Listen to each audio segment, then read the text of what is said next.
18,000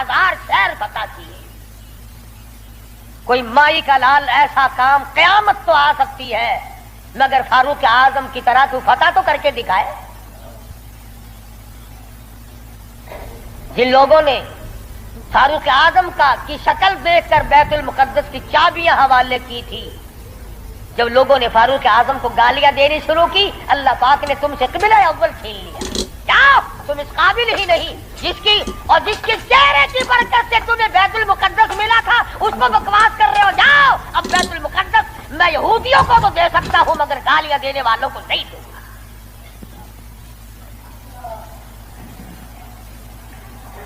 بڑی عظمت کے مالک ہے سیدنا فاروق اعظم رضی اللہ تعالی، جنہوں نے اپنے دور خلافت میں وہ عدل کیا. اب وہ منافق کی گردن جو اڑا دی نا، منافق تو بے شمار تھے، اوپر سے مسلمان بنے ہوئے تھے، اندر سے پکے یہودی تھے. ہائے ہائے دیکھو بالکل بے گناہ اپنے دروازے پہ. ارے بھائی اکرام کرنا چاہیے تھا، کلمہ گو کو قتل مار کر دیا. ہائے ہائے ہائے.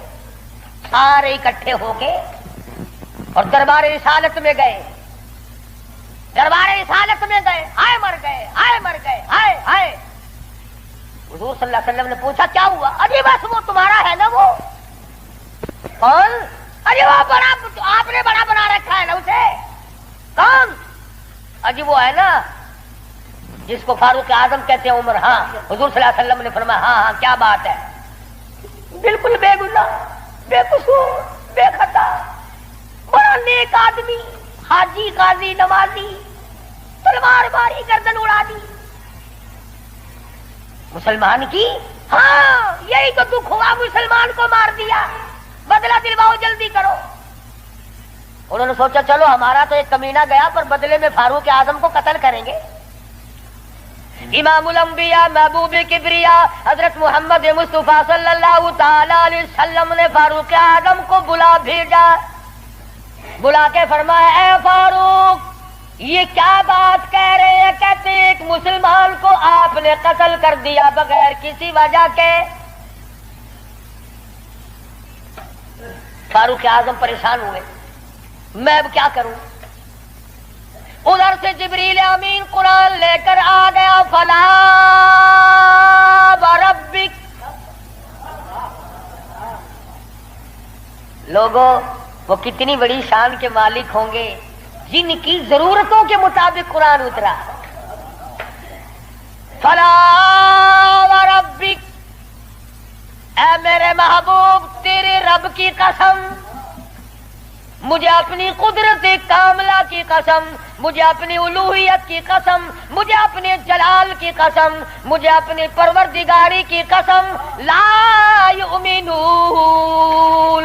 اس وقت تک کوئی مسلمان ہو ہی نہیں سکتا، مسلمان بن ہی نہیں سکتا حتی یحکموک فیما شجر بینہم. اور میرے محبوب جو تیرے فیصلے کو پلٹ دے، جو تیرا فیصلہ نہ مانے وہ مسلمان کائے کا. میں خدا قسم کھاتا ہوں فاروق نے مسلمان نہیں مارا بلکہ یہودی منافق مارا ہے.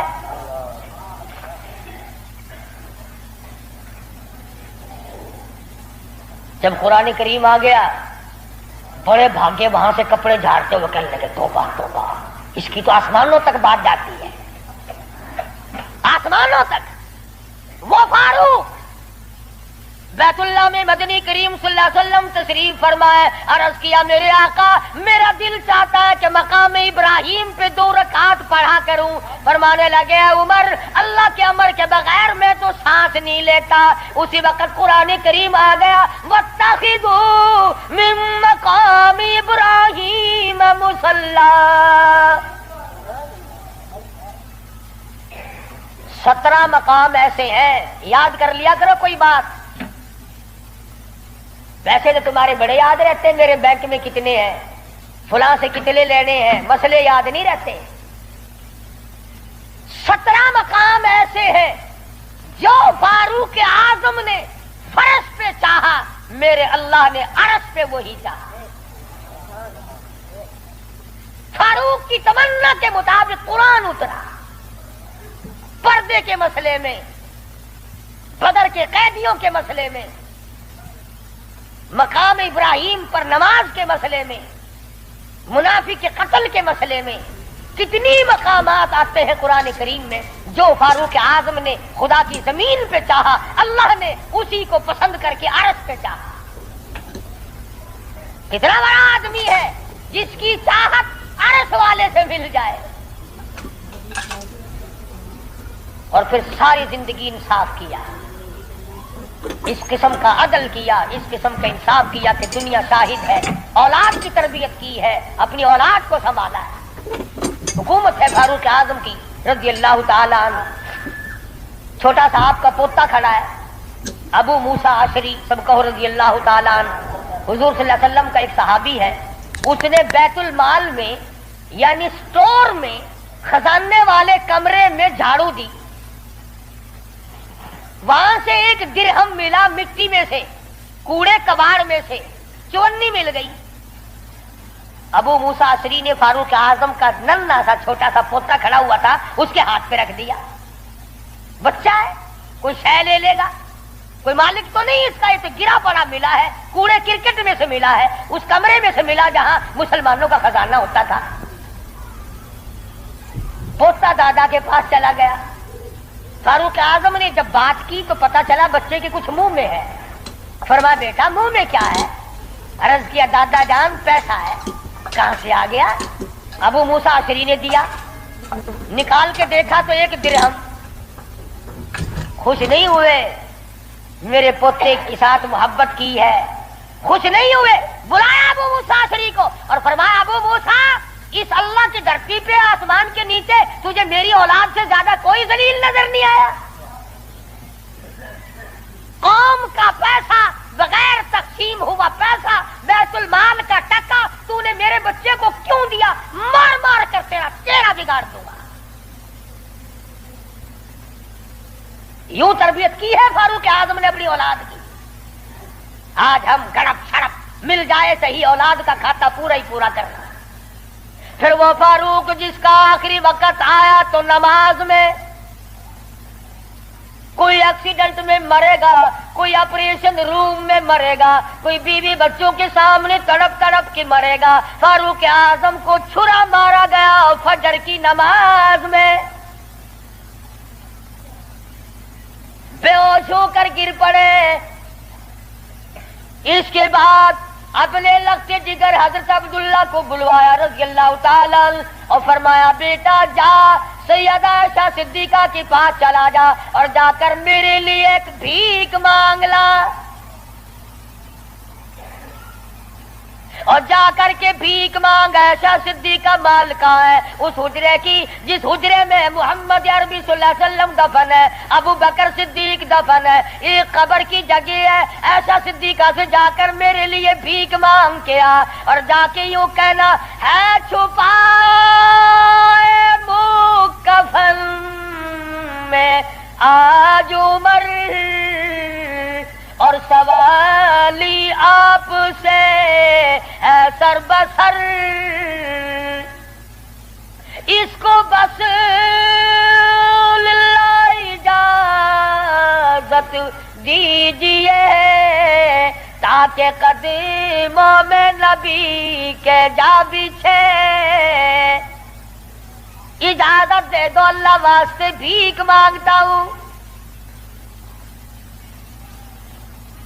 اور آج میری یہ حالت ہے، پیش یہ مولا کا ہے اتنا خیال، اور کانپتا ہے عمروں کا بس بال بال۔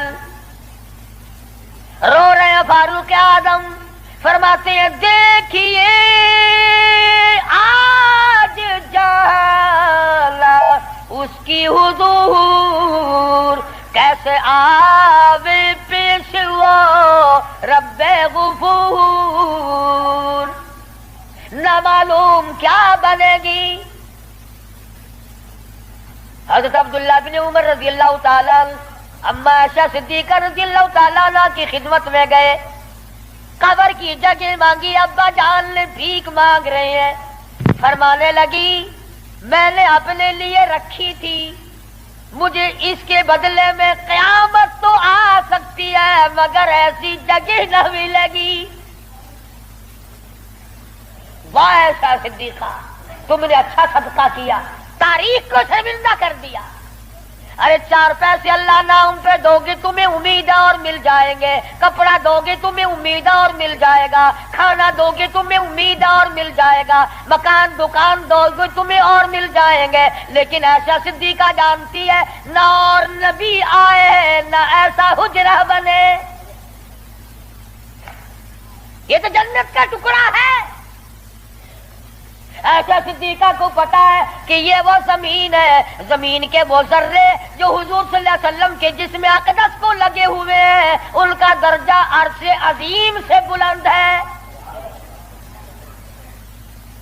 مگر اما عائشہ فرماتی ہیں رضی اللہ تعالی عنہا کہ کوئی اور ہوتا تو میں انکار کر دیتی، فاروق کو انکار کرتے شرم آتی ہے، میرے محبوب نے اللہ سے مانگ کے لیا تھا،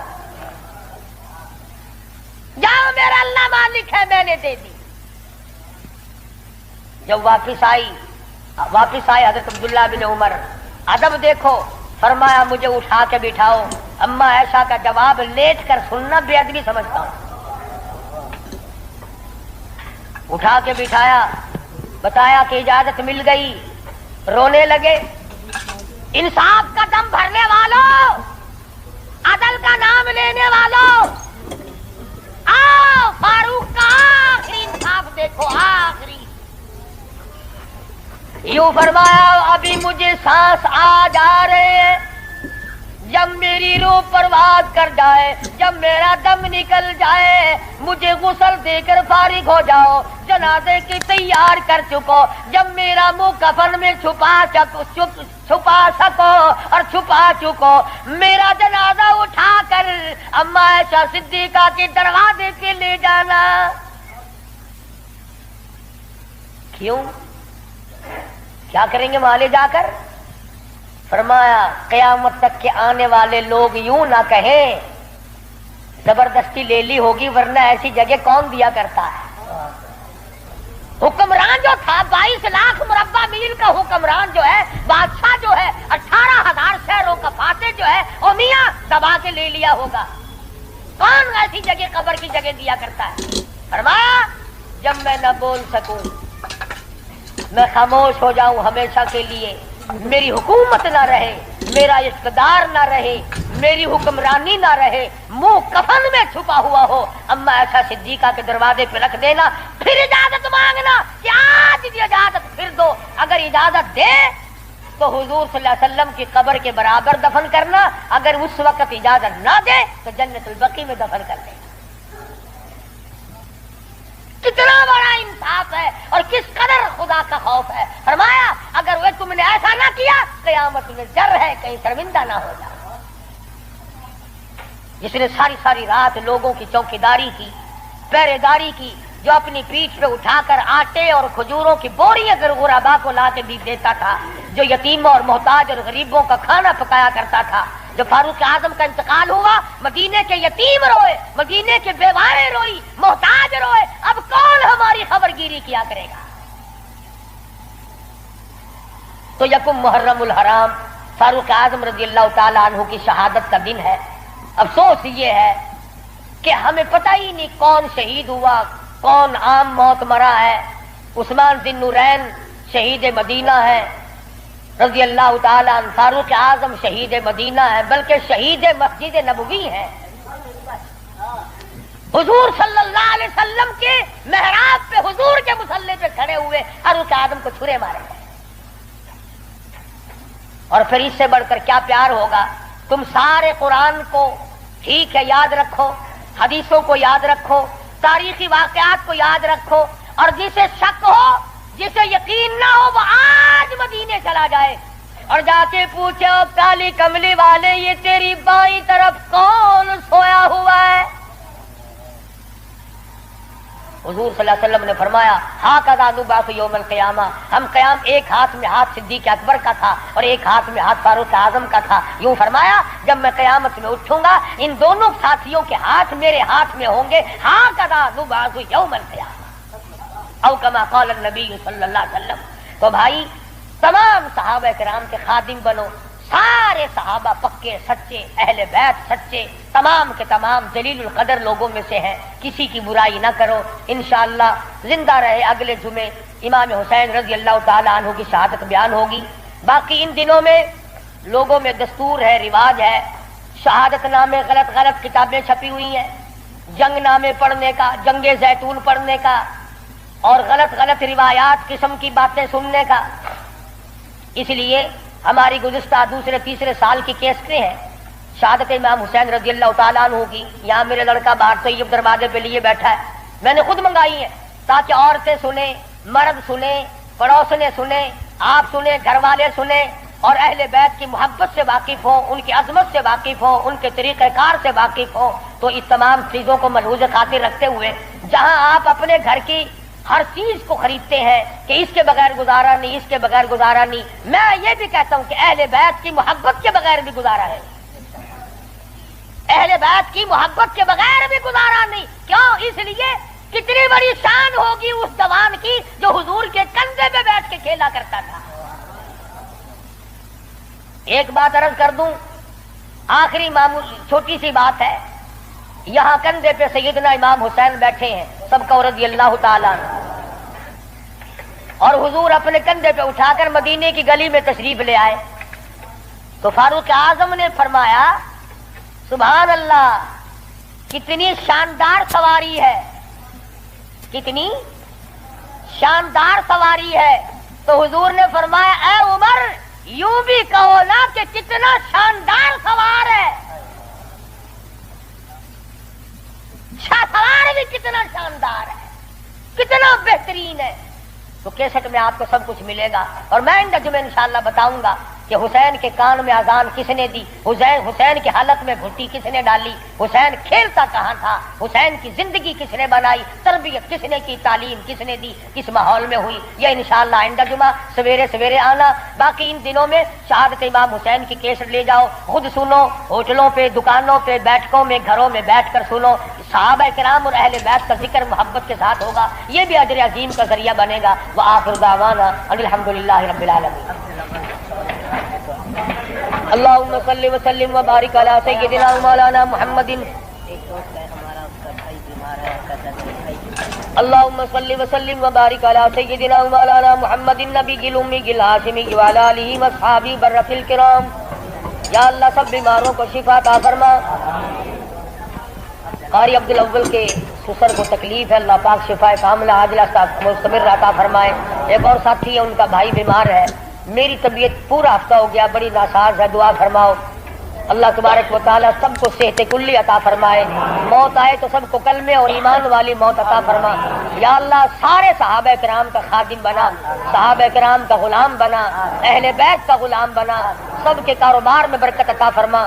یا اللہ بدعات اور رسومات سے بچا، پروردگار عالم محمد کریم صلی اللہ علیہ وسلم کی غلامی نصیب فرما۔ محرم میں جو جائز کام ہے ان کو کرنے کی توفیق عطا فرما، اور جو بدعات قسم کی ہے ان دوستو قاری حنیف ملتانی صاحب رحمۃ اللہ علیہ کا بیان آپ کو بہت زیادہ پسند آیا ہوگا۔ بیان پسند آئے تو ہمارے چینل کو سبسکرائب کریں اور زیادہ سے زیادہ ویڈیو کو مکمل دیکھیں، انشاءاللہ بہت فائدہ ہوگا۔ بیان بہت خاص ہے، یقیناً ہماری زندگی میں تبدیلی اور چینجنگ لا دینے والا بیان ہے۔